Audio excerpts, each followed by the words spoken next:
Notice how I can bring him forward anytime I really want. He got posture, but what? I bump him and I bring him forward and I start to look for control. Okay?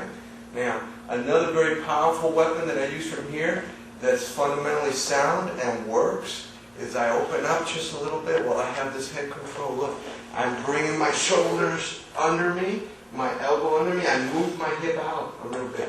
I'm fishing this arm in. It's critical that my hips have moved out because that gives me space. And as he's fighting for what he knows is coming here and he's trying to fight it, I'm setting my guillotine. Notice how it goes, the forearm goes right there by the jugular vein. And then this pulls up here.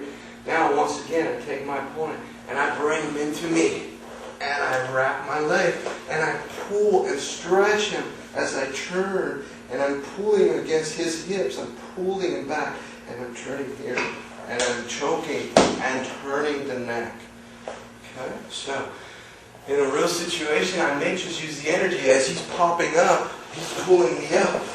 I've created the space. I'm looking centered here. And now I'm bringing him in again. Boom, boom, bang. Notice the twist and the torque. Boom. Right here. Boom. Okay. Guillotine. Alright, let me have it down here again. He's still in my guard. Sometimes the man is going to put an arm behind my neck while he's in my guard. This actually, I really like this because I can really choke effectively here. I bring this in, I can make a fist, I can make a half fist, I can leave it knife edge. And then I bring this here. Personally, I prefer kind of a fist that I'm going to then crush into this part of the neck, slowing down the blood supply right here. Okay? And the way I create that leverage is right here with my other arm and behind his neck. And then this moves in this direction towards his neck to create the pressure. Again, look at how I'm forward with my arms, or I should say with my legs. And now that I've got it in place, I begin to squeeze and I begin to pull him back and help with the strangle as I kick it in. Yeah. You like that? Yeah. Very effective.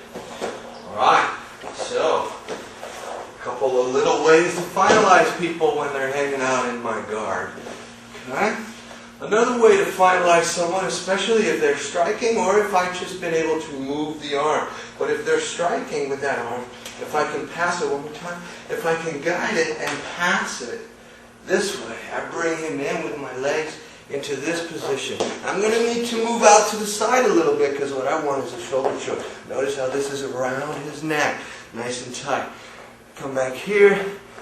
A lot of different ways to finish here. Some people put their own hand on their head. Some people go here. It just depends. For the situation right now that I feel, my arms up here is what I want. And I'm squeezing and pushing against his arm and squeezing here and the strangle. And I pull and I start to strangle and slow the blood supply to his head. One more time. Shoulder choke. I can set it up. Okay? Or I may come when he's punching this and move. Look at me move out of the way here. You'll see this also from other positions like the mount or whatever, but fundamentally it's the shoulder choke. Okay? Get that arm in there.